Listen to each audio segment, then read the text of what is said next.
pour les fautes.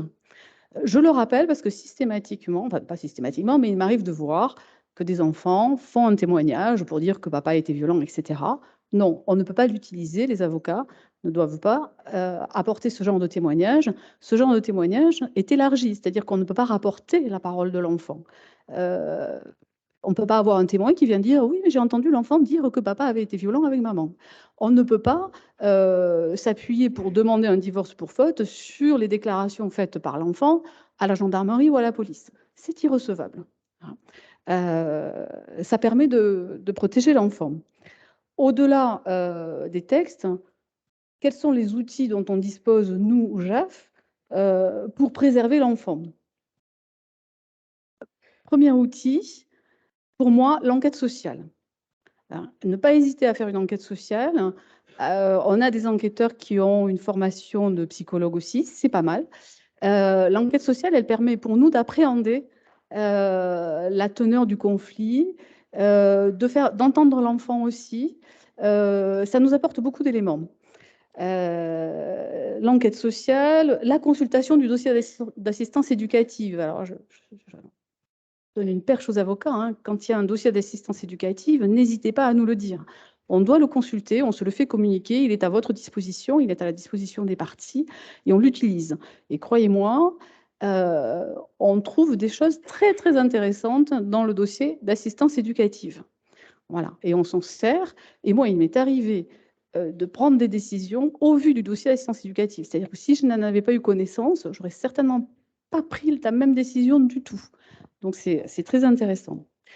Autre outil dont on dispose, l'audition de l'enfant. Ne pas entendre l'enfant aussi, hein. Donc le principe et le cadre, c'est que si l'enfant a la maturité suffisante, enfin c'est le discernement, hein, le terme. Si l'enfant a le discernement suffisant, il doit être entendu par le juge lorsqu'il le demande. Mais la Cour de cassation nous a dit d'abord que l'âge n'était pas un critère de discernement. On ne peut pas dire: «Bah, il a, 8 ans, il n'a pas le discernement», même si bon, 8 ans, ce serait plutôt, on pourrait s'appuyer là-dessus. Mais la Cour de cassation nous dit: «Le discernement, il est aussi à apprécier in concreto». Par exemple, si vous avez un enfant qui a écrit une lettre pour papa, une lettre pour maman, que chacun des parents arrive avec le courrier de l'enfant, on peut considérer que l'enfant n'a pas le discernement. On peut considérer aussi qu'il n'a pas le discernement si, il dit 2 fois une chose, une fois une autre, hein. Il revient sur sa parole. Ça peut être intéressant. S'il est inféodé, c'est le terme, de la Cour de cassation, s'il est inféodé à l'un des parents, et s'il est dans un conflit de loyauté. Alors vous imaginez qu'il y a beaucoup d'enfants qui sont dans un conflit de loyauté, donc c'est, un terme qu'on pourrait utiliser pour écarter, l'audition de l'enfant. Mais, en tout état de cause, on peut refuser l'audition de l'enfant si vraiment, il est dans un conflit important entre ses parents et que son audition, serait compliquée à vivre pour lui. J'ai vu des enfants qui, venaient, mais bon, vous savez, hein, qui viennent et qui ont vraiment très peur de ce qui va être, dit et noté. Alors lorsqu'on décide d'entendre l'enfant parce qu'on considère qu'il a, le discernement suffisant, heu, bien sûr toujours avec un avocat, hein.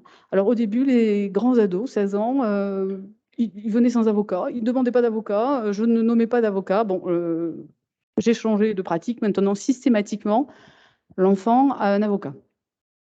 Donc l'audition, devant le juge ou devant la personne déléguée par le juge a été préparée entre l'avocat et l'enfant, hein. Il y a eu une rencontre et cetera, mais bon, on en parlera peut-être mieux par par maître Monnier-Saillol.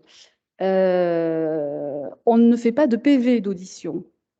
Le PV d'audition, c'est qu'on rapporte exactement ce que nous a dit l'enfant. Non, on fait un compte rendu de l'audition. C'est quand même très pratique. C'est-à-dire que déjà on peut, faire un écrit à la troisième personne. Voilà. Ça permet de décaler un peu l'enfant. Si vraiment on sent que c'est compliqué, on peut aussi faire un compte rendu oral. Ça veut dire reconvoquer les parties, leurs avocats et cetera. C'est un peu lourd. On le fait rarement, hein. La plupart du temps, c'est un compte rendu écrit. Mais ce compte rendu, ce n'est pas les déclarations in extenso de l'enfant. Voilà, ça permet de le protéger. Sur les outils donc qu'on peut utiliser, les fausses bonnes idées, la mesure d'AEMO.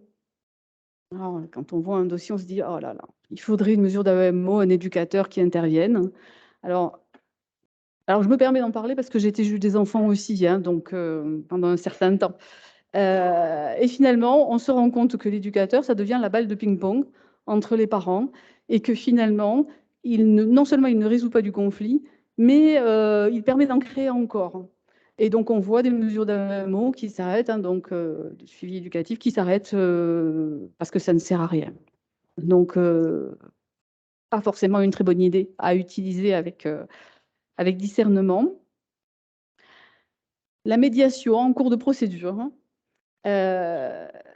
pour l'avoir pratiquée, en cours de procédure, moi, j'ai trouvé que ça n'apportait pas le résultat que j'espérais. Voilà. C'est-à-dire l'apaisement des relations et trouver un mode de fonctionnement et résoudre les conflits et permettre aux parents de s'accorder sur certains points. En fait, je trouve que la médiation dans les situations conflictuelles, hein, voilà, on est vraiment dans des situations très conflictuelles, je trouve qu'à ce moment de la procédure, les parents ne sont absolument pas prêts à lâcher quoi que ce soit. Ils ont saisi le juge, ils attendent une décision, ils peuvent gagner, hein, et donc pour en avoir fait, les retours, n'étaient pas satisfaisants du tout. Heu, En plus, quand on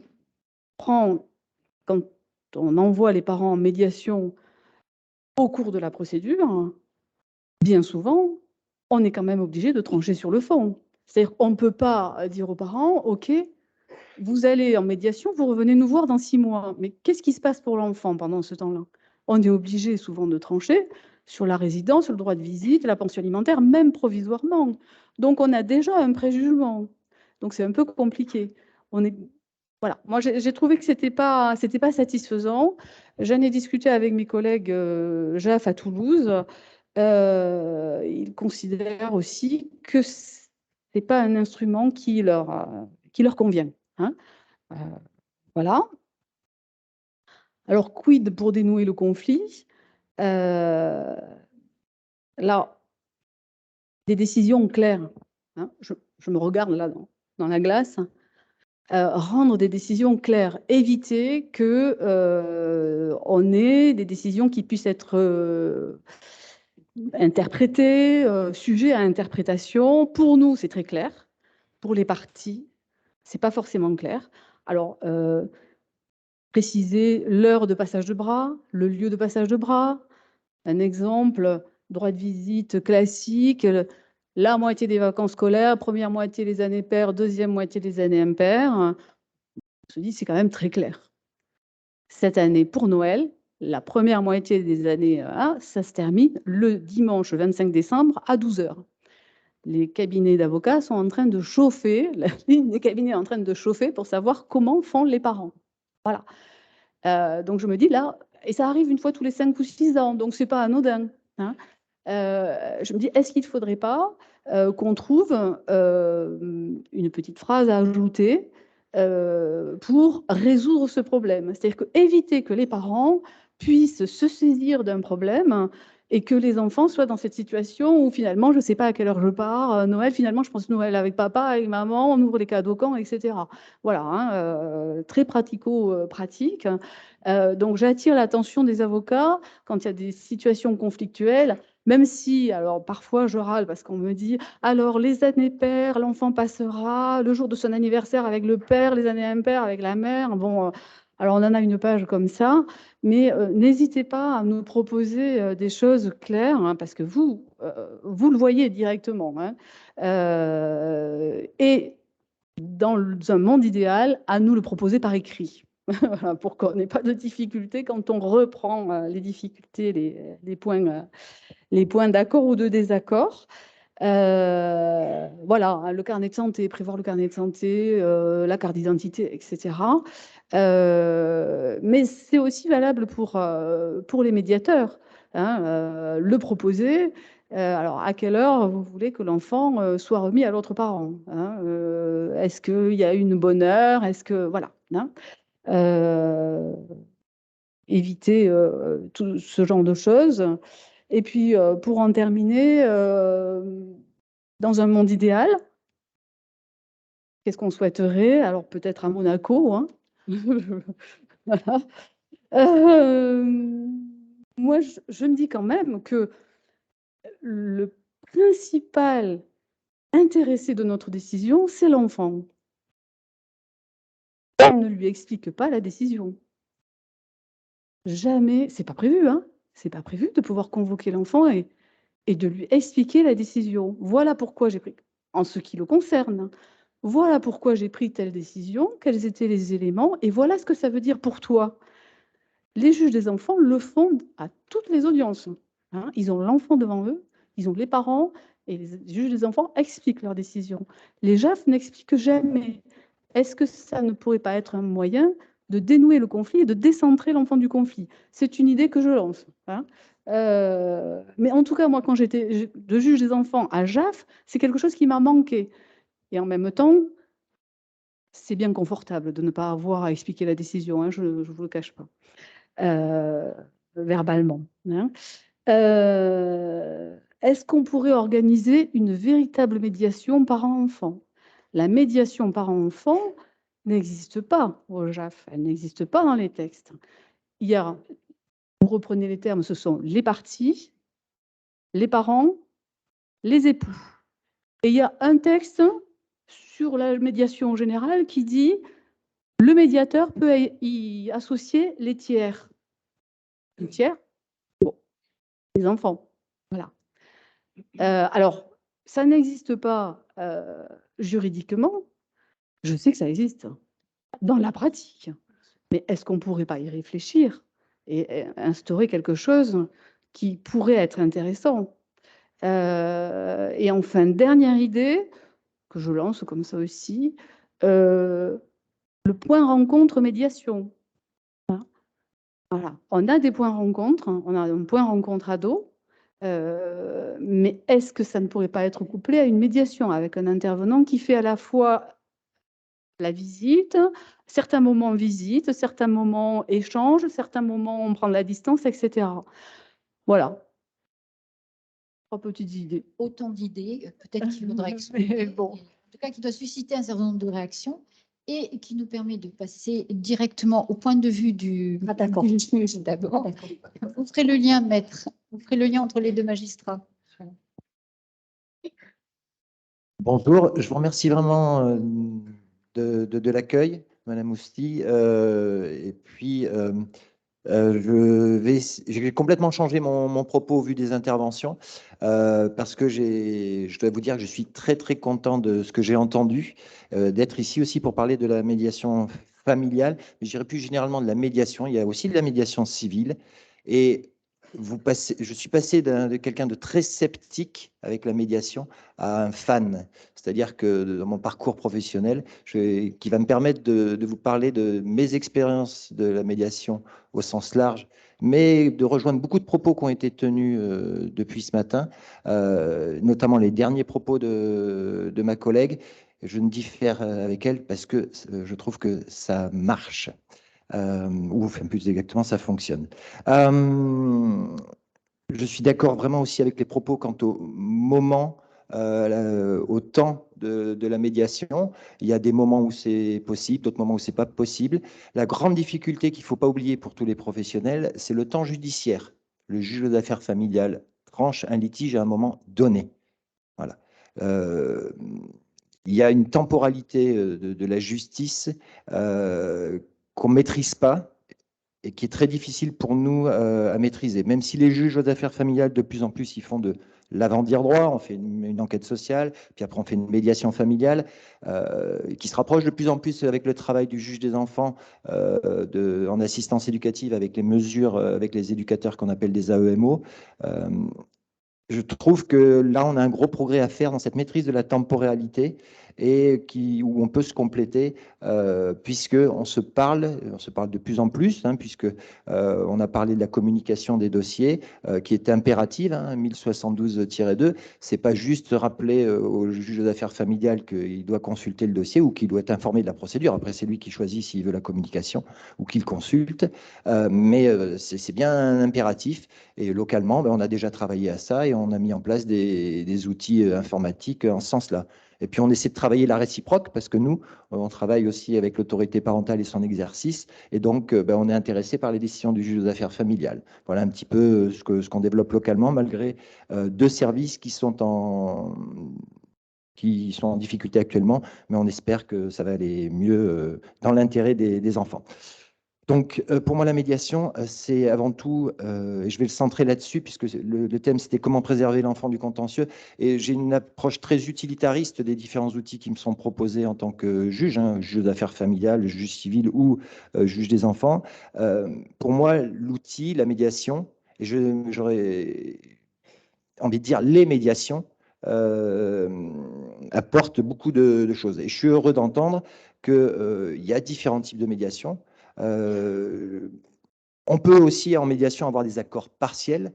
Et je diffère un petit peu du propos de dire une médiation familiale, il faut absolument tout trancher. Dans cette logique-là, on peut avoir des accords partiels qui peuvent apaiser un peu, ou peut-être des médiations, plusieurs médiations, une sur la liquidation, une sur les enfants ou l'exercice de l'autorité parentale, ou la parentalité, ou des choses comme ça. Je pense qu'il faut qu'on y réfléchisse et ça fait partie, à mon avis, des pistes, parce que nous avons besoin de ces outils, tous ensemble, dans l'intérêt des enfants pour les préserver de ce contentieux.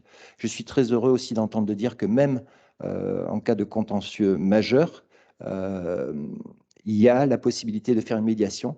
Et donc, dans mon parcours, je vais essayer de vous le démontrer. Voilà. Donc, comme je vous dis, j'ai commencé ma fonction de magistrat, mon premier poste en 2002 à Thionville, dans l'Est de la France, au pays des trois pays. Je vous expliquerai pourquoi c'est important. Avec le développement des médiations à cette période-là, notamment familiales. Donc, assez vite, je n'étais pas convaincu. J'en ai ordonné deux ou trois comme ça, en me disant, bon, la situation, je vais gagner un peu de temps, comme ça, je n'aurai pas tout de suite à prendre ma décision. Et puis, quand j'ai vu arriver les accords, quand j'ai vu arriver les familles après avoir fait la médiation, je me suis interrogé, ça avait l'air de marcher. Donc j'ai pris assez vite contact avec les médiateurs locaux et puis ben, je ne dirais pas qu'on a sympathisé, mais le travail était bien fait. Donc j'avais un outil localement qui fonctionnait, qui s'est développé.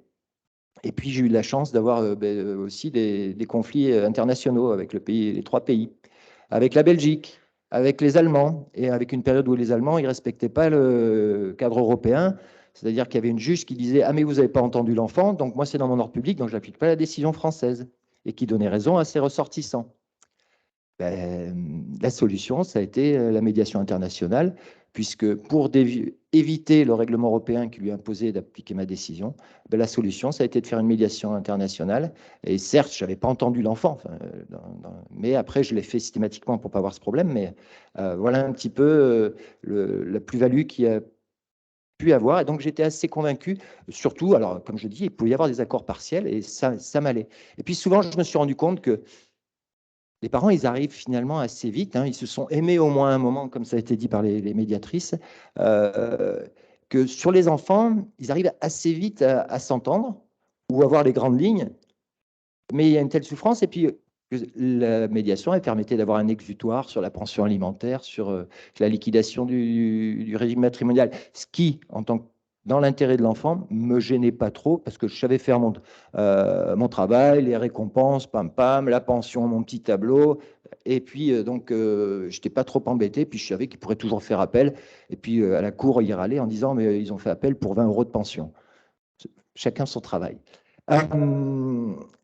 Donc, ensuite, j'ai été amené à assez vite quitter mes fonctions pour arriver à Bayonne. Et là, j'ai eu plusieurs rencontres. Alors, peut-être certains le connaissent, M. Gréchès, qui était un peu à la pointe de la médiation, qui exerçait sur Pau, et qui assez vite a été sollicité puisqu'il se développait sur Bayonne. Mais assez vite, moi, mon besoin, ça a été de dire, mais il y a un problème, non pas au niveau du couple, je fais bien une médiation familiale, j'ai un problème avec l'ado et son père ou l'ado et sa mère, ils ne se parlent pas, il y a un problème.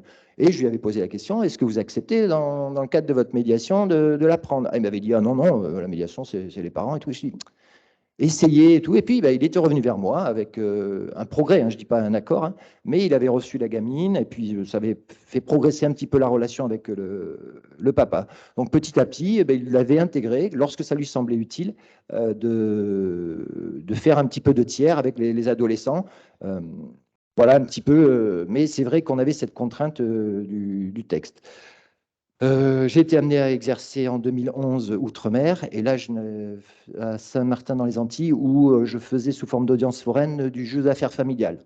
Donc le développement de l'injonction médiation qui n'était pas possible, ou la médiation dont j'étais convaincu n'était pas possible sur le territoire, je l'ai donc développé sur place avec la formation et puis la mise en place de la médiation. Ce qui fait que le jour où l'injonction de médiation est préalable à l'audience a été posée, c'était possible et accessible aux personnes du territoire de Saint-Martin. Lorsque je suis rentré en métropole en 2015 sur des fonctions de magistrat placé, là j'ai repris un petit peu de la médiation familiale, j'ai vu comment ça avait aussi évolué en métropole, et puis j'ai eu beaucoup de délégations comme juge des enfants, et comme je vous le dis, j'étais intéressé par la médiation familiale, et je ne m'interdisais pas en tant que juge des enfants de leur donner, mais en étant directif et la clarté de la décision, en disant je souhaite une médiation sur la relation entre le père et la fille dans le cadre de mes fonctions d'assistance éducative. Peu importe ce que disait ou si je contournais un peu les textes, c'était ma commande et je suis tout à fait d'accord avec ma collègue que nous devons être précis dans nos décisions, notamment dans la mission que nous donnons. Voilà, je rappellerai que la médiation à un moment a été rattachée aux expertises où on est très précis, on donne bien mission à l'expert de faire quelque chose. Donc voilà, après, je suis un peu psychorigide et je dirige beaucoup, mais voilà un petit peu ma perception de l'outil. La seule restriction que je trouve à la médiation, ça a été un petit peu parlé, la pathologie ou l'emprise. À un moment donné, ils ont bien eu un moment de tendresse entre eux, en connaissance ou pas, la pathologie a pu se développer. Je pense que ça, comme ça a été dit, c'est peut-être possible dans ce cas-là. Après, je laisse les professionnels faire leur travail.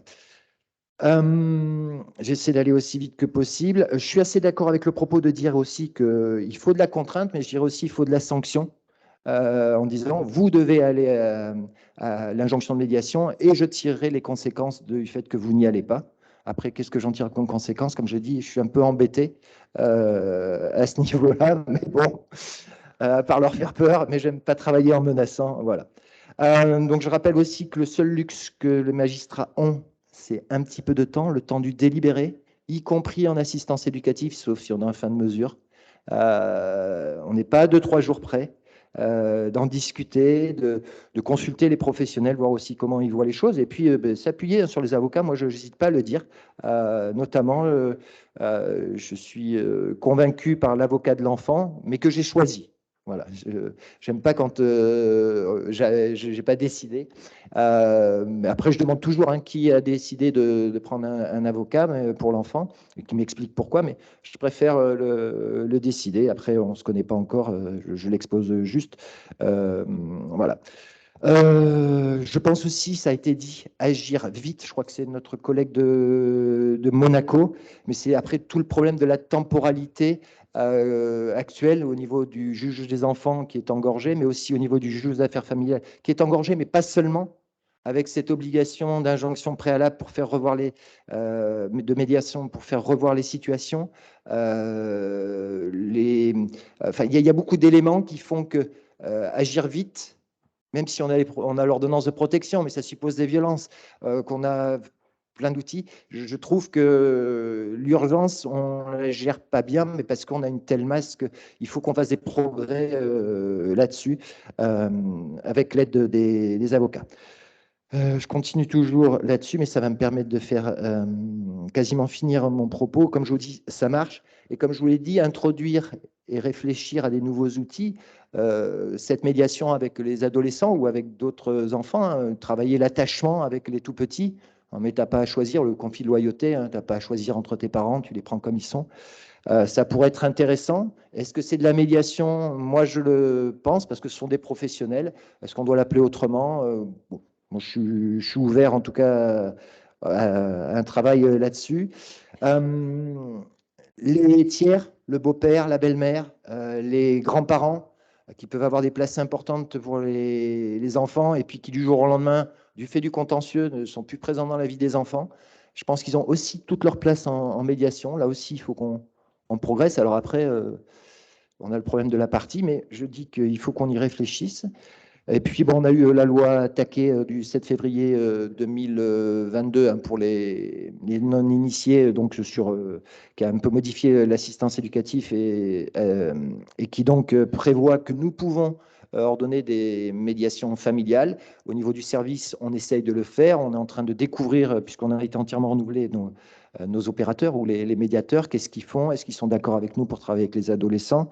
Puisque le texte, si on regarde, c'est quasiment une transposition de la médiation familiale.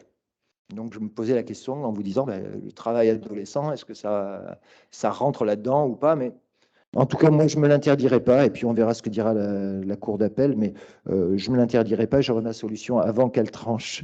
Donc, pour ceux qui sont intéressés, c'est 375-4-1 du Code civil pour l'article sur la médiation. Et puis, cette position de l'enfant, hein, sa place, son audition, alors capable de discernement, mais moi, je trouve toujours intéressant, même les tout-petits, de leur rappeler que je suis en charge de leur protection, que mon travail, c'est de faire en sorte que ça se passe mieux ou bien pour eux, donc de ne plus être dans mon bureau, que je peux faire peur. Je fais 1m90, j'ai une grosse voix, donc ils sont un peu terrorisés, juste de les rassurer en leur expliquant qui je suis, comment je travaille, comment je fonctionne, que je peux répondre à leurs questions. Puis je leur dis souvent, la personne qui va répondre à tes questions et qui va pouvoir reprendre la décision avec toi, ça sera peut-être l'éducateur. Mais sinon, comme je vous l'ai dit, je suis assez attaché aux avocats, mais c'est bien son avocat, bon, comme je vous l'ai dit, que je désigne, qui lui rapporte cette décision et elle n'a pas à être accrochée sur le frigo dans la cuisine. Elle a bien à être prise par des professionnels parce que c'est confidentiel. Voilà, tout comme leurs paroles, je leur rappelle hein, quand je les entends qu'ils peuvent me dire des choses que je n'utiliserai pas, que je ne reporterai pas aux parties ou aux parents, mais que ça reste notre secret, qui peut être utile pour la cour d'appel. Mais voilà. Après, bon, il y a l'article 40 s'il me dénonce certaines choses, mais voilà, c'est ma façon de procéder. Elle peut être critiquée, je suis ouvert à la discussion, mais j'entends toujours m'appuyer sur Maître Monnier-Sayol et les agités. Ça fait toujours rire de parler des agités, et donc à qui je fais une passe en arrière, puisque localement, c'est plutôt le type de passe qu'il faut faire. Voilà, la balle est passée. Allons-y.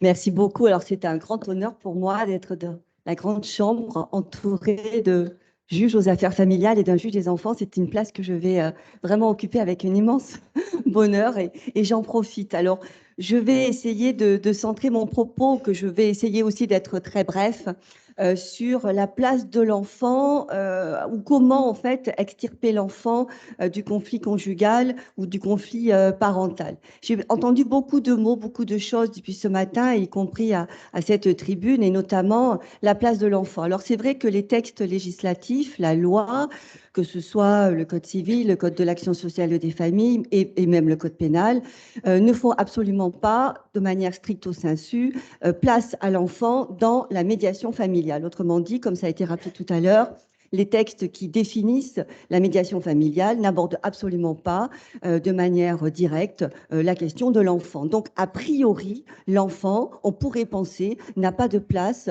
dans la médiation familiale.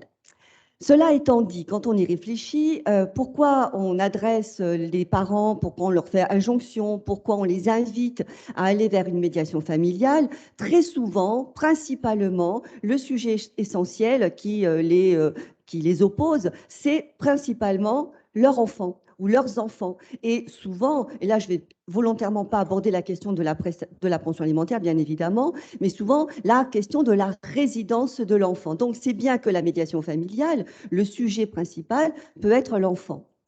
Donc, on va inviter des parents à aller rencontrer, que ce soit le juge aux affaires familiales, mais depuis la loi Taquet, effectivement, depuis en tout cas 2022, par le biais du juge des enfants. On va inviter des parents a priori en conflit, a priori en désaccord, en tout cas en difficulté de se mettre d'accord sur, entre autres, la résidence des enfants. On va les inviter à rencontrer un tiers, je l'ai bien compris, hein, un tiers qui n'est pas au milieu, mais qui est là pour les accompagner, pour les aider à trouver une solution. Sauf que cette solution ou cette décision qui sera prise pour l'enfant, il y a deux textes quand même qui m'interpellent, un texte national et un texte international. C'est l'article 371-1 du Code civil, son dernier alinéa, qui nous indique que les parents doivent, hein, c'est une injonction, associer leurs enfants à toutes les décisions qu'ils vont prendre les concernant dès lors, alors là on ne parle pas de discernement dans le Code civil, on parle de dès lors que l'enfant a l'âge et la maturité suffisante pour pouvoir y participer. Et d'un autre côté, on a la Convention internationale des droits de l'enfant qui nous dit que l'enfant, dès lors qu'il est discernant, doit pouvoir s'exprimer sur toutes les décisions qui les concernent. Donc, il y a quand même quelque chose là qui m'interpelle et je me dis, ben, finalement, si j'envoie les parents en médiation familiale pour arriver à se mettre d'accord sur des points qui concernent directement l'enfant, il faut qu'à un moment donné, d'une manière ou d'une autre, je puisse intégrer l'enfant dans ce processus de médiation familiale. Alors, bien évidemment, pas inviter les parents à aller bras dessous avec l'enfant dès les premières séances de médiation familiale, mais en tout état de cause, je pense que c'est quelque chose à réfléchir. Alors, en tant qu'avocat d'enfant, et j'ai quelques confrères et quelques consoeurs dans la salle qui pourront, je l'espère, confirmer mon propos, il n'est pas rare, il est même très souvent fréquent, c'est pas très joli, mais qu'un enfant, souvent je lui pose la question, mais si tu n'avais qu'une seule phrase, quel est le message que tu aimerais que je fasse passer à papa et maman par le biais du juge, quand l'enfant demande son audition au juge, devant le juge aux affaires familiales. Très, très souvent, on me dit que papa et maman, ils arrêtent de se disputer, qu'on arrête de m'obliger de choisir chez qui je veux aller. J'aimerais bien qu'ils arrivent à prendre la décision pour moi, quoi, et pas que ce soit moi finalement qui la prenne. Ou alors, j'aimerais bien que papa arrive à accepter l'idée que pour moi, c'est un peu trop long de rester chez lui, ou que j'aimerais que, bon, d'accord, si je viens le week-end chez lui, ben, il n'y ait pas toujours sa nouvelle copine là qui prend toute la place et puis qui m'empêche finalement de faire des choses intéressantes avec papa ou avec maman. Autrement dit, très souvent, l'enfant a un besoin de passer des messages par le biais de cette audition-là. Et là, je parle du côté du juge aux affaires familiales, mais ça pourrait être aussi le cas du côté du juge des enfants. Et dans ces cas-là, il peut être intéressant justement à la fois ou rassurant de savoir que, et moi je ne le sais pas en tant qu'avocat d'enfant, je ne suis pas partie à la procédure. Donc je ne sais pas, très souvent quand je reçois, et j'ai à cœur de rester à cette place-là, donc je n'ai pas les pièces du dossier, je ne sais pas qui a assigné quoi, je ne connais pas les motivations d'une requête ou d'une assignation. Et puis quand la décision est prise, ce n'est pas le cas pour la Cour d'appel, parce que là, on nous adresse systématiquement les décisions. Mais devant le JAF, je ne sais pas quelle est la décision qui a été prise. Donc, je ne sais pas finalement si mon jeune a été entendu, s'il n'a pas été entendu. Et je ne sais pas non plus, ce qui parfois peut être frustrant, s'il n'y a pas eu, parce qu'on peut l'espérer, finalement une injonction ou une invitation, une orientation vers une médiation familiale. Et là, je me dis, bah, tiens, j'espère peut-être, en tout cas, j'espère que le procès-verbal d'audition qui est versé au dossier du juge aux affaires familiales va être consulté par les avocats des parents et qu'il va y avoir un message transmis à ces derniers. Et si ces derniers vont vers une médiation familiale, eh bien, peut-être qu'ils pourront travailler justement avec ce médiateur qui pourront peut-être travailler la parole de l'enfant, l'orientation, le souhait, le désir ou tout simplement le message que veut faire passer l'enfant. Donc, la médiation familiale, je crois qu'il faut la repenser. Il faut peut-être expliquer aussi à l'enfant ce que vous disiez, Madame Lanmeyer, tout à l'heure, expliquer la décision finale, mais peut-être aussi en amont expliquer, parce que je crois qu'il y a des enfants qui seraient super contents, super rassurés de savoir que papa et maman, ils vont aller rencontrer quelqu'un pour essayer de se mettre d'accord, pour essayer de parler. Du coup, lui, je vais être enfin en dehors, je ne vais plus être l'objet du conflit de papa et maman. Hein. J'aimerais bien être leur sujet de discussion et pas l'objet du conflit. Et ça, c'est important, je crois, pour un enfant. Donc, la médiation familiale aujourd'hui, j'y crois. En tout cas, j'y crois en tant qu'avocat, tout simplement, mais également en tant qu'avocat d'enfant, parce que j'y vois l'un des outils, je dirais, extrêmement intéressant et extrêmement porteur pour tenter d'apaiser le conflit. Parce que si conflit est apaisé, voire s'il n'y a plus de conflit, quel va en être le principal bénéficiaire? Eh bien, bien évidemment, l'enfant. Et c'est, je crois, d'ailleurs le sens de la loi du 7 février 2022, lorsque la loi du 7 février 2022 fait ou donne la possibilité aujourd'hui au juge des enfants de pouvoir ordonner une médiation familiale. On est devant le juge des enfants parce que l'enfant est en danger ou en situation de danger. Et que très souvent, ce danger ou cette situation de danger, eh bien, elle est la résultante d'un conflit parental ou d'un conflit conjugal ou d'un conflit tout court extrêmement compliqué. Alors, je poursuis. Les textes et la Cour européenne des droits de l'homme, alors j'ai oublié la date et je m'en veux vraiment parce que je l'ai vérifié hier soir, mais a rendu une décision toute récente dans laquelle elle indique que l'enfant a la possibilité d'être entendu. On rappelle qu'il a la possibilité d'être entendu lorsqu'il est discernant. Il y a tout un débat, mais je n'ai pas le temps et ce n'est pas le lieu, c'est bien regrettable. Mais l'enfant peut être entendu dans les procédures judiciaires, mais également dans toutes les procédures administratives, mais également aussi dans les procédures amiables de négociation et pourquoi pas du coup de médiation. Et il peut, dans toutes ces situations-là, se faire accompagner par l'avocat de son choix. Je me tourne vers vous, monsieur, monsieur le juge des enfants. Le concernant. Tout à fait. Alors, le concernant, ou en tout cas, ça le concerne de manière indirecte, en tout cas, lorsqu'il s'agit de se questionner sur sa situation de danger ou pas, ou se questionner sur la question de sa résidence et des modalités d'accueil de l'un de ses parents. Et je vais encore plus loin. L'article 388-1 du Code civil, mais également le CJPM tout récemment, rappelle que le mineur alors discernant, oui, on est d'accord, le mineur discernant a le choix de son avocat. S'il n'est pas suffisamment discernant ou s'il ne le choisit pas ou s'il n'en a pas la capacité, ce sont ses représentants légaux. Et à défaut, et surtout s'il y a un conflit d'intérêts, effectivement, on va demander au bâtonnier de désigner un avocat spécialisé dans l'accompagnement des droits des mineurs. Je tenais à le dire, ce droit fondamental donc pour les enfants. Alors, très rapidement, et j'en termine, là j'en étais sur la médiation familiale globale. Les textes ne prévoient rien, mais j'ai entendu, et tout à l'heure, les propositions notamment de Mme Montmeyer, auxquelles j'adhère totalement. Il y a dans la pratique, et je le sais, pour intervenir très souvent grâce à la Maison des droits de l'enfant et des jeunes, auprès de médiatrices, je le mets au féminin, excusez-moi, parce que c'est beaucoup de dames, et je vois quand même beaucoup de dames ici, qu'il y a des médiations parents-ados. Alors là, c'est un peu différent de ce que j'en sais, de ce que j'en connais, parce que là, l'ado est acteur de la médiation. Il est carrément sujet de la médiation. C'est lui qui vient à la médiation pour essayer de travailler, d'avancer sur des difficultés relationnelles que l'on a avec ses parents qui ne sont pas d'ailleurs forcément séparés. Moi, j'ai eu des situations d'enfants, de jeunes clients qui faisaient l'objet qui profitaient de ce genre d'accompagnement. Et pour terminer, une question.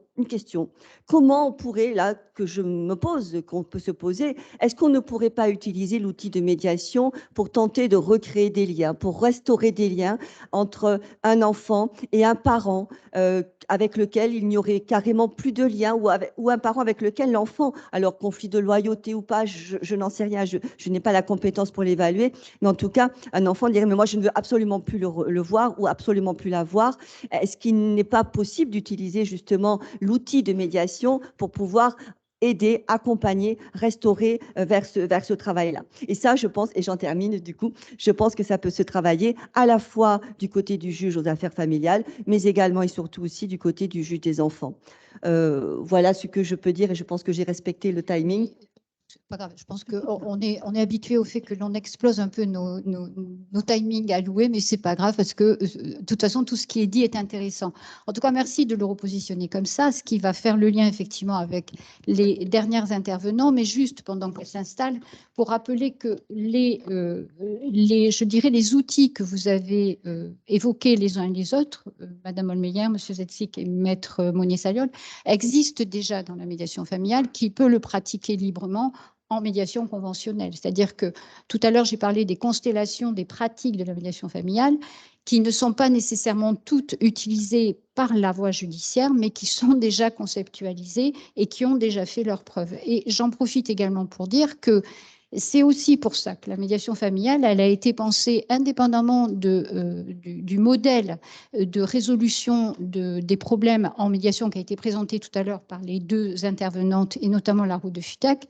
La médiation familiale, elle a été pensée comme un tout, un ensemble qui va dans le sens de ce qui a été exposé tout de suite au matin, à savoir la famille, mais l'individu, c'est tout un remaniement.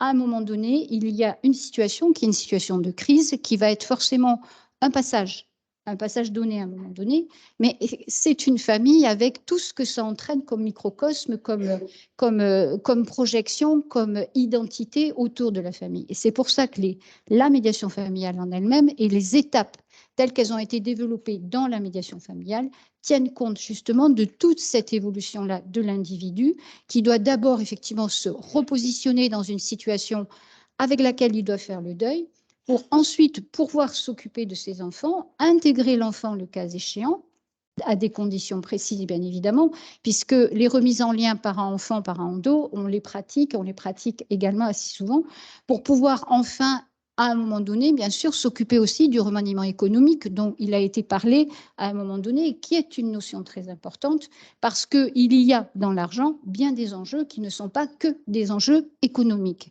Donc, c'est également important d'en parler. Simplement, là, on est lié par la loi, on est lié par les textes, qui fait qu'on cherche le biais pour pouvoir aller chercher cette aide-là, mais les outils, ils existent déjà. Donc, je me permets de faire cette parenthèse-là avant de vous laisser la parole, parce que c'est important, je crois, de pouvoir le rappeler et de rappeler aussi que la médiation familiale, elle est là depuis une bonne trentaine d'années et qu'elle a eu le temps de travailler, de conceptualiser tout ce travail autour de la famille et de la nécessité de se parler. Et quand je dis de se parler, bien sûr, c'est le sens même du dialogue, mais de se parler entre professionnels.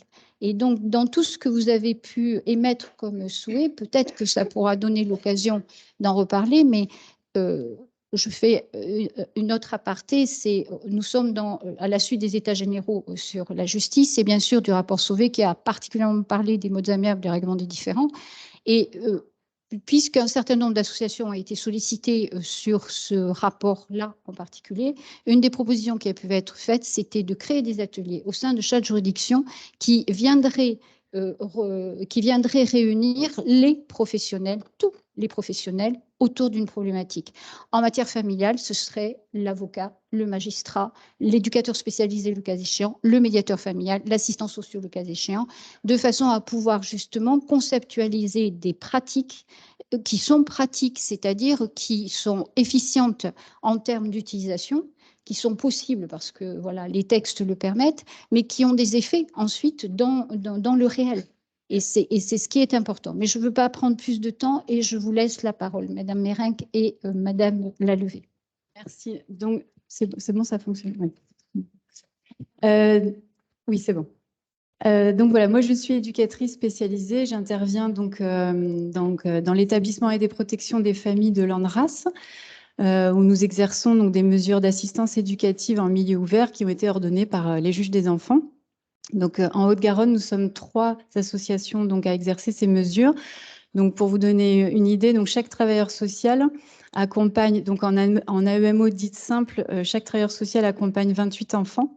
Et en AEMO dite renforcée, c'est à peu près 13 enfants. Alors, la majorité des enfants que nous accompagnons est issue de couples de parents séparés. Et donc, la problématique du conflit parental représente un nombre considérable de nos suivis. Notre intervention consiste à s'assurer que les besoins fondamentaux des enfants soient pourvus. Et alors, nous proposons aux enfants donc, des temps d'activité, de sortie hors domicile parentaux, afin de leur permettre d'y déposer toute parole qu'ils éprouveraient le besoin de partager, en lien ou non avec leur situation familiale. Notre objectif est d'amener leurs parents à se centrer sur le respect de leurs besoins, sans se focaliser sur les manquements réels ou projetés chez l'autre. Nous tentons de les amener à rétablir un minimum de confiance entre eux, afin qu'un minimum de coopération soit possible pour une organisation optimale et respectueuse de l'équilibre de leurs enfants. Donc, comme disait Serge Esco tout à l'heure, alors nous, on constate aussi que souvent, chaque parent a tout à fait les capacités éducatives d'accompagner les enfants. Les besoins sont pourvus dans chaque relation individuelle, mais le conflit, en fait, vient vraiment amener l'enfant à se retrouver dans des situations qui sont très, très compliquées pour lui. Alors, je vais juste prendre quelques exemples un peu triés pour pas, pour pas non plus prendre des exemples trop lourds. Mais toujours est-il que, par exemple, des enfants qu'on a pu accompagner se retrouvent à devoir fêter leur anniversaire avec les mêmes camarades à une semaine d'intervalle pour que chaque parent puisse fêter l'anniversaire. Obligation pour l'enfant de se déshabiller complètement quand il arrive chez le parent, de laisser les affaires dans un sac pour mettre les affaires de l'autre parent, et quand il repart, il remet ses affaires. Donc l'enfant peut en parler comme un rituel, c'est comme ça en fait. Le doudou qui ne peut pas passer d'une maison à l'autre parce qu'il sent l'odeur de l'autre parent. Et ensuite des photos, des ongles sales, des cheveux ou des parties du corps pour venir montrer, valider en fait la dangerosité ou l'incompétence de l'autre parent. Donc l'enfant est totalement intrusé. Alors, comme on l'a vu à plusieurs reprises, ce qu'on a pu dire ce matin, c'est qu'effectivement, le processus d'acceptation de sa propre responsabilité dans un conflit et la volonté de s'inscrire à deux dans un changement prend du temps.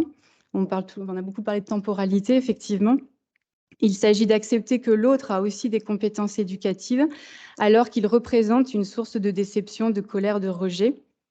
Donc, alors, si on revient donc suite à l'audience en fait donc du juge des enfants, donc une mesure d'AEMO est ordonnée ainsi qu'une mesure de médiation familiale. Dans ce cas-là, on peut voir en fait trois scénarios possibles. Donc le premier, donc les parents ont pu dire en audience qu'ils étaient d'accord pour s'inscrire dans un processus de médiation. Donc nous, on les reçoit à notre service effectivement ensemble, même si le conflit est très fort. Cette première rencontre se fait ensemble avec les enfants. Et là, alors soit cette rencontre, soit après quand on les rencontre chez eux en visite à domicile, l'un ou les deux parents nous disent qu'ils sont absolument pas d'accord, qu'ils ne voient pas l'intérêt d'une médiation et qu'ils pensent que l'autre ne changera pas, donc ça ne servira à rien. Donc en fait, toute notre intervention sera vraiment basée sur permettre aux parents de se centrer sur leur enfant et les besoins fondamentaux de leurs enfants. Et ensuite, d'essayer de les amener à réfléchir sur leur responsabilité à chacun dans ce conflit. Dans ce cas où, au fur et à mesure du temps, si ça fonctionne, on réévoque en fait l'orientation vers la médiation familiale ou vers la thérapie familiale via l'IAC. On est aussi en lien avec eux par rapport à ça. Bon, le deuxième scénario, les parents disent en audience qu'ils ne sont pas d'accord, donc au moins c'est clair, voilà. Alors après, juste, pareil, j'essaie de faire vite. Ce qui peut fonctionner quand on a vraiment, enfin, ce qui peut fonctionner. Oui, quand les parents sont vraiment, comment dire,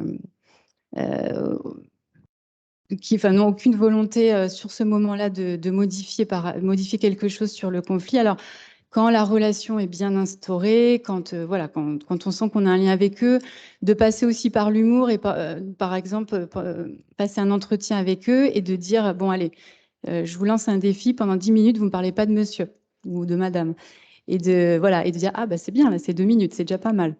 Et et parfois, enfin moi j'ai pu l'expérimenter où effectivement le parent se dit mais ouais, mais non, mais je regardais juste, on essaie de parler de votre enfant et en 2 minutes, vous revenez sur le conflit. Donc là, voilà, ça peut être des petites choses comme ça. Après, on essaye, effectivement, on est aussi, comme disait Madame Molmeyer, ben oui, on fait ce qu'on peut en AEMO, mais quand le processus de conflit est tellement bien huilé, voilà, on essaye. Et alors, le troisième scénario, donc bon, pour le moment, on l'a peu rencontré. Je préfère.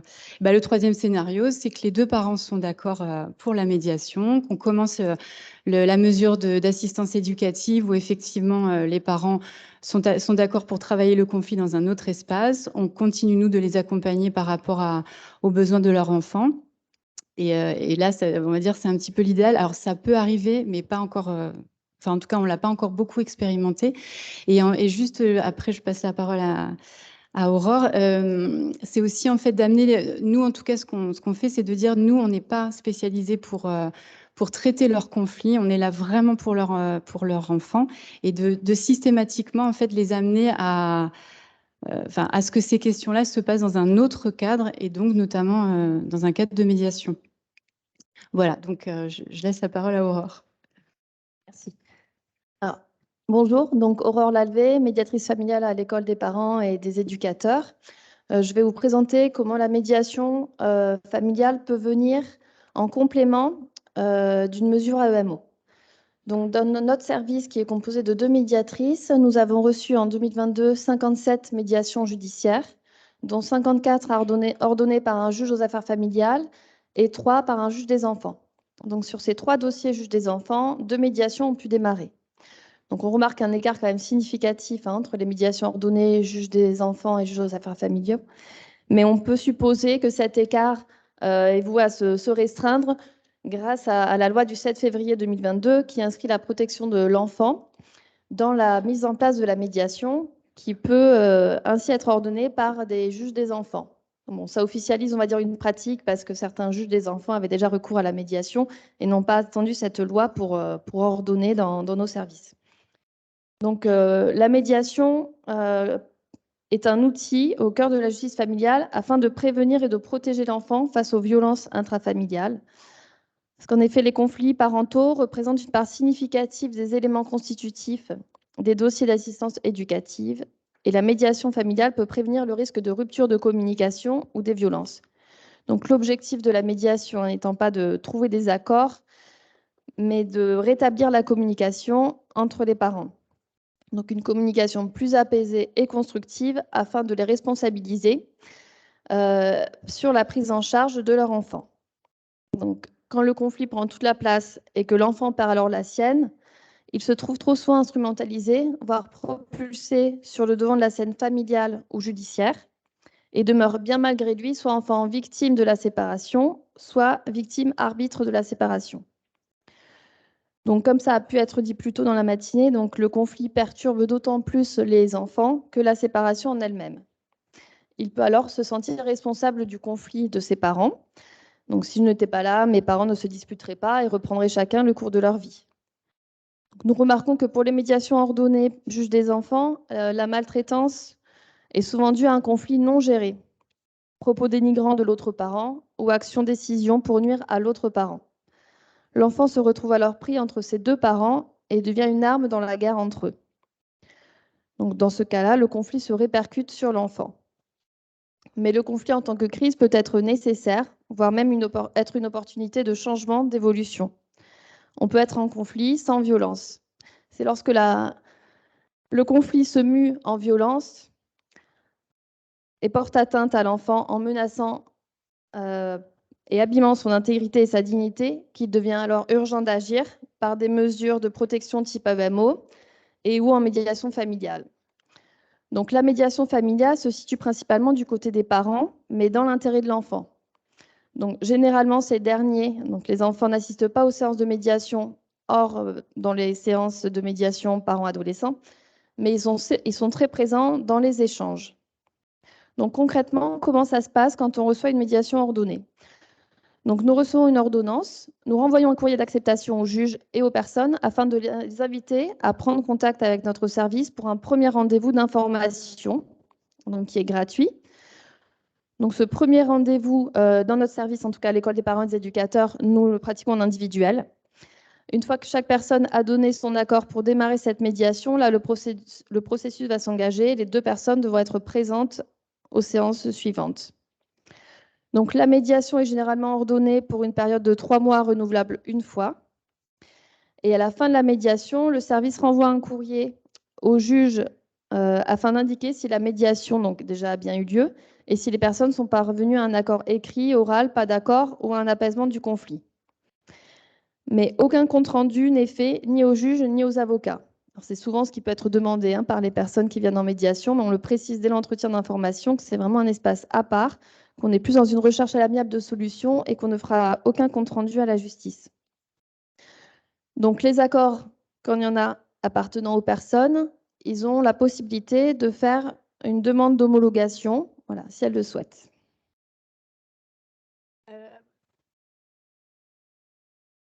Alors, donc, pendant la préparation de cette table ronde, on s'est demandé donc toutes les deux, voilà, comment on se posait la question de la communication entre nos services, quels échanges d'informations seraient pertinents dans l'intérêt des familles, tout en respectant aussi le devoir de discrétion.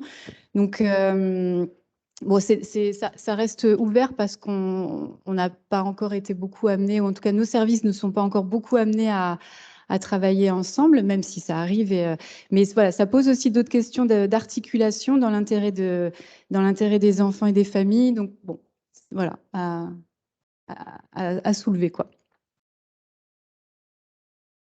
Donc maintenant, j'aimerais vous présenter une situation concrète d'une médiation qui s'est mise en place pour une famille suivie en assistance éducative et en médiation familiale.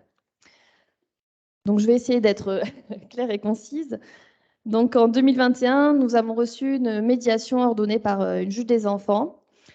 Donc entre une mère Valérie, la nouvelle compagne du père qu'on appellera Lucille, le père Fabien, mais qui est à ce moment-là de la médiation incarcéré depuis 2 ans et pour encore quelques années. Donc Fabien et Valérie ont eu un enfant qui s'appelle Nolan, qui est alors âgé de 10 ans et qui vient d'être placé à la demande de sa mère. Il a un petit frère de 5 ans né de l'union de son père et de la nouvelle compagne de son père, donc Lucille. Au moment de l'incarcération de Fabien, Nolan vit en résidence principale chez son père et il est accueilli par sa mère un week-end sur 2.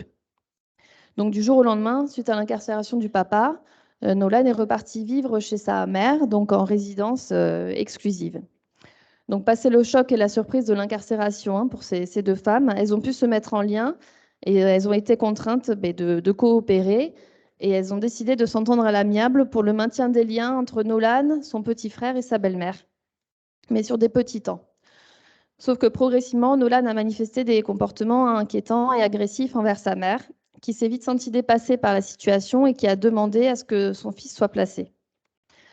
Donc au début de la médiation, les rares échanges entre ces deux mamans sont très rares et froids. Mais elles ont toutes les deux une volonté de replacer l'enfant au cœur de leur débat. Parce qu'il y a un lien très fort aussi quand même entre la belle-mère et Nolan, qui l'a connu quasiment depuis sa naissance, les parents s'étant séparés très tôt. Donc elles viennent en médiation pour travailler la place et le rôle de chacune auprès de cet enfant, et dans l'intention de rédiger des accords pour préparer la sortie, si je peux dire, du placement de Nolan et aussi la sortie d'incarcération du papa. Donc au fur et à mesure des entretiens, une reconnaissance sur la place et le rôle de chacune a pu se dessiner, et une reprise de la communication s'est également opérée entre chaque séance de médiation. Donc Valérie, la maman de Nolan, exprimait en médiation sa déception concernant la prise en charge de son fils. Donc elle a pu dire « je ne m'attendais pas à ça, je suis déçue ». Donc c'est un sentiment qui était partagé par la belle-mère. Donc ce point commun leur aura au moins permis, malgré tout, de se recentrer sur Nolan et de prendre de la distance par rapport à leur propre conflit. Donc elles ont ainsi pu coopérer et s'informer réciproquement sur la prise en charge de Nolan. Et la belle-mère a ainsi malgré tout pu reconnaître que le placement avait été nécessaire et remarquer que Nolan allait mieux. Parce qu'au départ, elle était contre le placement, contre la décision de la maman de placer son fils. Donc la question de l'après-placement a pu être travaillée en médiation et elles se sont mises d'accord sur une résidence alternée 1 semaine chacune, avec le partage des vacances 50-50. Et elles ont également trouvé un point d'entente sur le partage financier des dépenses concernant Nolan. Donc le père a été informé à chaque étape de la médiation et il a validé l'accord trouvé entre Valérie et Lucille. Donc j'ai été amenée à rencontrer Fabien au cours de la médiation, donc le papa. Bien qu'il n'était pas présent pendant les séances, son positionnement aussi a pu évoluer et il a pu se dégager du conflit qui l'opposait avec Valérie depuis leur séparation.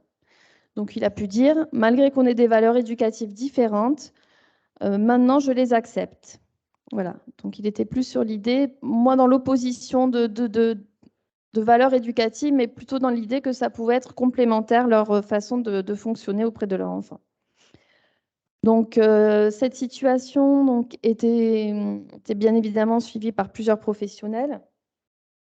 J'ai été contactée par une professionnelle qui intervenait auprès de l'enfant, donc c'était la psychologue de Nolan, qui est venue me rencontrer plus pour m'interroger par rapport au positionnement que pouvait avoir la maman de Nolan en séance de médiation, mais pas sur les échanges. Voilà. Et j'avoue que ça m'a arrangé parce que les échanges étant confidentiels, se pose toujours la question de la confidentialité quand on a recours comme ça à échanger entre différents professionnels. Parce que cette maman avait pu mettre à mal certains professionnels du foyer. Et elle avait aussi la volonté de venir vérifier si ça ressortait qu'en médiation familiale, la figure en fait d'attachement principal pour Nolan n'était pas sa mère, mais sa belle-mère. Et de pouvoir en tenir compte par rapport aussi aux décisions qu'allaient pouvoir prendre ces deux mamans sur le mode de garde. Donc voilà, bien évidemment, toutes les médiations judiciaires, et notamment juge des enfants, n'aboutissent pas à des accords. Et on a vu dans les chiffres, ça reste encore marginal par rapport aux médiations juges aux affaires familiales. Mais dans cette situation, ce qui était intéressant, c'est qu'elles ont pu se retrouver, échanger, prendre des décisions ensemble. Et le placement a été levé donc, au bout de quelques mois et chacune a pu retrouver sa place. Je vais laisser la parole à ma collègue pour le début de la conclusion. Tout à fait. Alors, donc, l'évolution législative avec la loi du 7 février 2022 autorise à penser qu'à l'avenir, le recours à la médiation familiale dans le champ de la protection de l'enfance va se développer. Le conflit parental est parfois tellement fort que même si chacun des parents pris séparément a de bonnes capacités éducatives et un comportement bienveillant à l'égard de l'enfant, il l'enferme dans un conflit de loyauté qui porte gravement atteinte à son équilibre psycho-affectif. Les parents ne se rendent alors même pas compte de l'état de souffrance dans lequel peut se trouver leur enfant. Quand la mesure d'assistance éducative a permis cette prise de conscience et de restaurer un minimum de confiance dans les capacités éducatives respectives de chacun des parents, ces objectifs sont largement atteints. Je vais conclure la conclusion. On a presque fini. Voilà. La conclusion. La conclusion de la conclusion. Voilà. Donc, le recours à la médiation familiale va permettre aux parents de restaurer une communication directe, qui est un prérequis à un exercice, on va dire, positif de leur coparentalité. Et pour qu'elle soit efficiente, il est nécessaire qu'au préalable, les parents aient pris conscience des conséquences de leur conflit sur leur enfant, donc notamment par des mesures en assistance éducative, en médiation familiale. Donc, on a déjà parlé de la temporalité qui était une donnée importante, ça l'est également en séance de médiation. Donc, il est donc nécessaire de continuer à développer l'articulation entre les juges aux affaires familiaux, les juges des enfants, les médiateurs et les intervenants sociaux et médico-sociaux. Car c'est de cette interdisciplinarité, si elle continue à être soutenue par les institutions, les familles pourront ainsi bénéficier d'une prise en charge globale et pourront se décentrer de leurs conflits et se recentrer sur l'intérêt et les besoins de leur enfant. Je vous remercie pour votre écoute. Merci.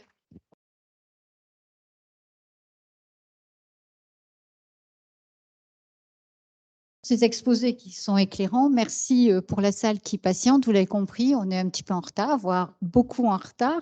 Mais juste pour conclure sur cette table ronde, et en fonction de ce qui a été dit avant, ça me fait penser juste avant de laisser directement la parole à Madame Marzotto, à cette petite anecdote de, je crois que c'est les 5e cahiers de psychanalyse de Freud. Il y a des spécialistes, ils me diront si c'est la bonne, qui traitait une enfant qui était traumatisée de la perte de ses parents et qui ne pouvait pas dormir sans que sa tante soit régulièrement à côté d'elle et lui parle sans arrêt. Et à un moment donné, forcément, la tante s'épuisait et disait « Mais ma chérie, pourquoi tu veux que je te parle? Pourquoi tu veux que je te parle? C'est épuisant, j'y arrive plus, j'y arrive plus. » Et la petite fille lui répond « Ma tante, parle-moi, parce que quand tu me parles, il fait jour. Et je crois que quand on se parle, il y a un peu de lumière qui arrive. » Et ça me permet de faire le lien, à moins que vous ayez des questions cruciales à poser, mais ça me permet de faire directement le lien et de laisser la place à Madame Marzotto, que je vais peut-être même mettre dans mon siège pour qu'elle soit un peu plus visible. Non? On ne me voit pas? Oui, oui, on me voit. Ça, Voilà. Ça dépend du Et déplacement. qui a la tâche donc sensible de faire la synthèse de toute cette matinée. Nous vous écoutons. Faire la synthèse est tout à fait impossible, ça je suis consciente. Mais je peux partager avec vous, d'un côté, des réflexions comme ça formidables, parce que le moment où l'anthropologue, l'étudiant du droit, nous ont fait comprendre que effectivement, ce sont les lois qui influencent l'anthropologie et l'anthropologie qui produit des lois nouvelles.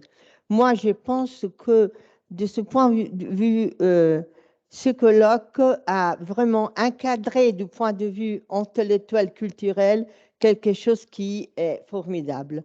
Je reviens en arrière pour vous dire que quand j'ai commencé à m'occuper de la médiation familiale, j'étais déjà une mère de 3 enfants, j'avais déjà pratiqué dans les services et à un certain moment, j'ai dit, il faut que j'apprenne quelque chose de plus. J'enseignais au cours des assistances sociales et j'ai appris pour la méthodologie de la médiation familiale, et je suis venue étudier en France, hein, ça s'est passé déjà chez vous.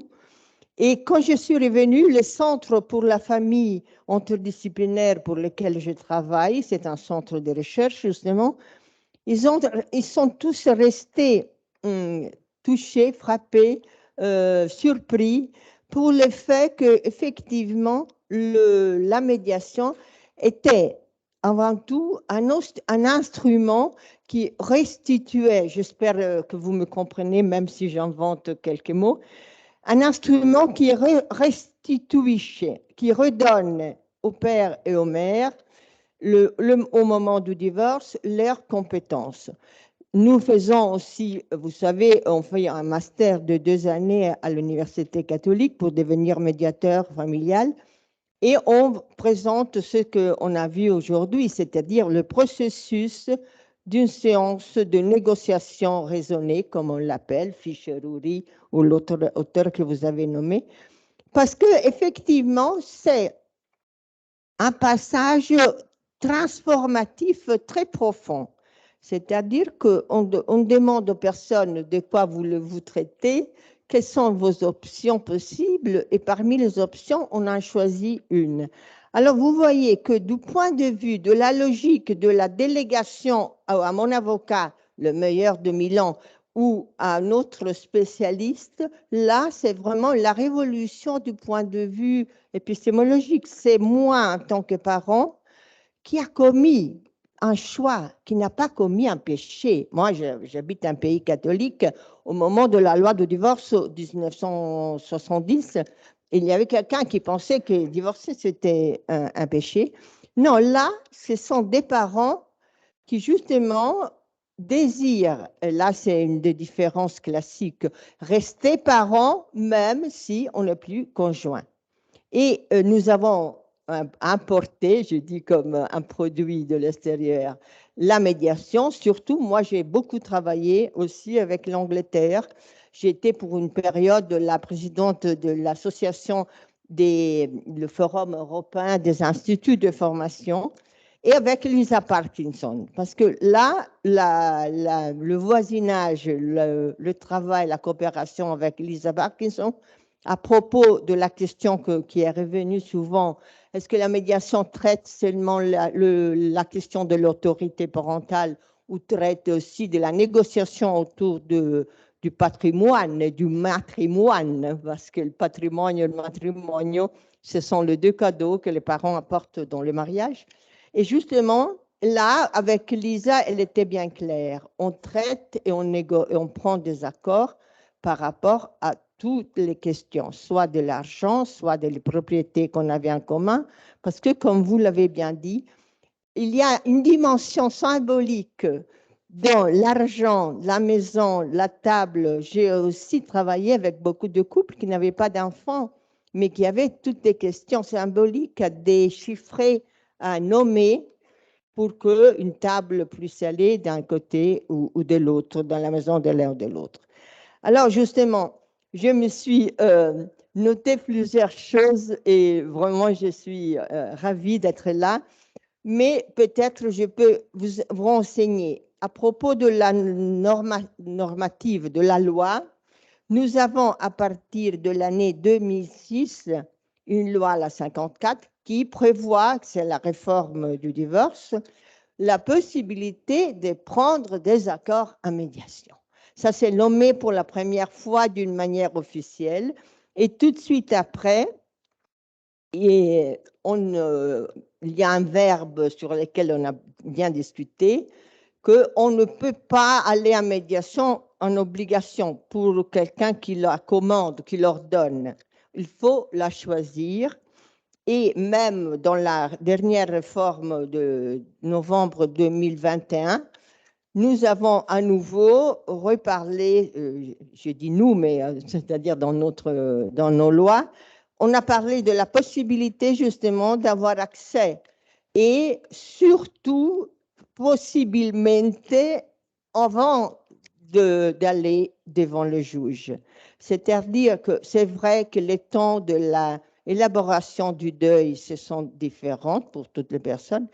Mais si dans la culture, je me permets de dire aussi aux avocats, mais des parents qui se séparent, ils savent qu'ils ont accès, la possibilité de travailler en autonomie avec un tiers pour rédiger des accords. Moi, ça, normalement, je vois que c'est plus efficace. Je dois aussi ajouter quelque chose. En Italie, nous avons 2 passages. On ne divorce pas tout simplement. Avant, il y a la séparation de fait, séparation légale. Et après, avant, c'était 2 années. Maintenant, les temps sont un peu raccourcis. Après un temps prévu, on peut accéder au divorce. Ça, c'est un peu compliqué, mais vous comprenez, on reste homme, femme, mari et femme si on est seulement séparés. On n'a pas la condition de, comment on dit, de jeune homme pour se remarier. Ça, il faut attendre au moins 2 ans. Vu qu'il y a ces différences, quand même, je trouve que la chose la plus intéressante, je l'ai remarqué, je ne sais pas si j'interprète par les jeunes filles qui étaient assises de l'autre côté, c'est que devenir médiateur, c'est changer aussi de sa propre mentalité.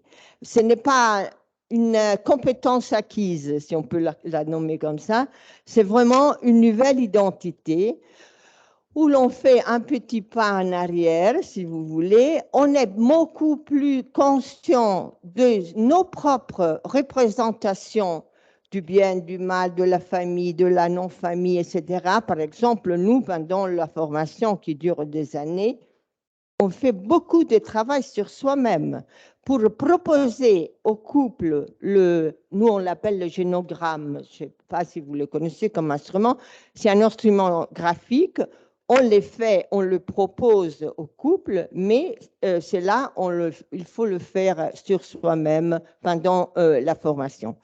Alors, je pense que le fait de proposer aux étudiants qui deviennent médiateurs, on peut faire le master après les 5 années de l'université dans différentes matières, pour faire justement la proposition d'un génogramme au couple. Il faut avoir dans la tête que la famille est un corpo familiare, c'est-à-dire quelque chose qui prend en même temps, qui est lié par les liens, comme vous l'avez souvent dit, entre plusieurs générations, plusieurs différences de genres, des différences d'âge, des différences justement de place dans le génogramme. Et c'est pour ça que parmi les ressources qu'on peut mettre à disposition des familles, des corps familiaux qui se séparent, où il y a la question du père et de la mère qui se séparent, nous avons même inventé des choses comme, par exemple, le groupe des partages pour les grands-parents. Parce que chez nous, en Italie, les grands-parents sont souvent à l'origine de la conflictualité et ce sont aussi en même temps des ressources. Mais parfois, des parents nous ont demandé d'avoir un parcours, à peu près le 5 rencontres comme les groupes de parole des enfants, pour parler de leurs difficultés, un petit groupe en confidentiel et voir quelles étaient les possibles solutions. Moi, je trouve qu'effectivement, si on a dans la tête l'image d'un corps familial, on peut entrer dans le dialogue père et mère, qui est difficile, bien sûr. J'ai beaucoup apprécié en position tierce, ça veut dire on entre dans une position qui permet aux 2 personnes en conflit d'avoir accès à un triangle. Mon maître Vittorio Cigoli, qui est décédé récemment, disait toujours que la fonction d'un intervenant de l'extérieur, c'était pour que les familles aient accès à une dimension triangulaire, c'est-à-dire une dimension du triangle sacré, avoir accès à la justice, à l'espoir et à la confiance. Parce qu'effectivement, si on n'a pas réintroduit dans une famille qui a eu un conflit, mais le conflit, c'est une dimension normale de la vie de chacun. Nous sommes là pour contenir, pour la dimension qui est plutôt destructive du conflit. Mais conflit, ça veut dire avoir des liens. Ce n'est pas suffisant, ce n'est pas quelque chose qu'il faut abolir. C'est une manière de le gérer qui peut renforcer justement les liens. Et quand je dis que le conflit, c'est une sorte de dimension naturelle de l'être humain, je me permets de, plus volontiers, j'appelle père et mère en conflit, pas les partis. Parce que justement, c'est un terme que j'ai entendu utiliser et qui m'a surpris parce que justement, je me disais, mais c'est drôle, les partis, il n'y a pas la différence. Par exemple, la question de l'identité ethnique aussi, qui est un des problèmes.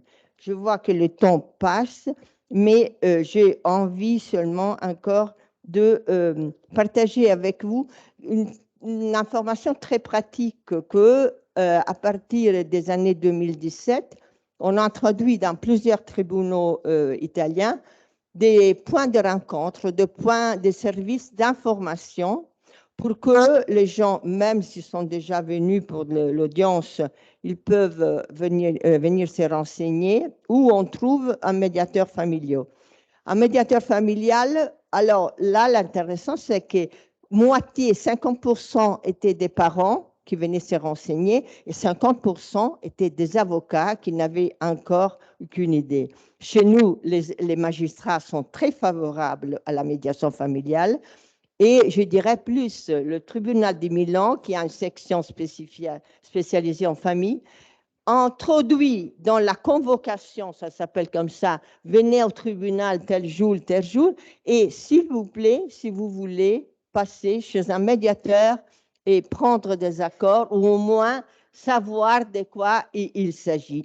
Et dans ce moment-là, justement, on a un accès énorme, on y donne, comme chez vous, je pense, 4 heures de bénévolat pour renseigner les familles et les avocats, mais surtout, c'est un moment où l'on peut constater que le divorce est toujours un drame. Je ne sais pas si on peut dédramatiser. La ressource de la médiation, c'est pour que le drame ne devienne pas une tragédie. La recherche de Silvia Vegetti-Finzi, une autre collègue très, très compétente, elle a fait beaucoup de questionnaires avec des gens qui se souvenaient, il y avait 24 ans, ils avaient reçu la nouvelle de la séparation des parents. Et dans cette recherche, on voit bien que ce message, le jour, le moment, l'endroit où l'enfant a reçu la communication, ça devient quelque chose d'inoubliable. Et alors, pour que le drame du divorce, qui est vraiment dur pour les enfants, ne devient pas une tragédie, nous, on est de la même opinion d'offrir de la médiation. En Lombardie, on a 12 séances gratuites pour tout le monde. Gratuite. 12 séances gratuites et d'1 heure pour tous les couples du quartier. Bon, je pense que ça suffit. En tout cas, merci beaucoup. Et ça me fait... Voilà. Et je rebondirai juste sur ce que vous venez de dire, Madame Marzotto. Ça me fait penser à un cas comme ça aussi, alors que le processus est terminé, que voilà, les parents vont enfin pouvoir évoluer plus librement. Le monsieur, donc le mari, l'ex-mari et le papa qui, à un moment donné, s'expriment que finalement, il lui avait pris 25 ans pour piger, je prends ces mots, pour piger qu'il n'avait rien à voir avec le divorce de ses parents. Et c'est pour dire l'impact que peut avoir l'annonce, la fameuse annonce, mais aussi l'idée que l'on peut se faire de cette séparation. Voilà. Merci beaucoup. Merci avec la créativité. l'intelligence au service de la créativité. On se retrouve tout à l'heure avec la deuxième table ronde. Et donc, je ne sais pas à quelle heure, 14h30. Voilà. Merci beaucoup et bon appétit.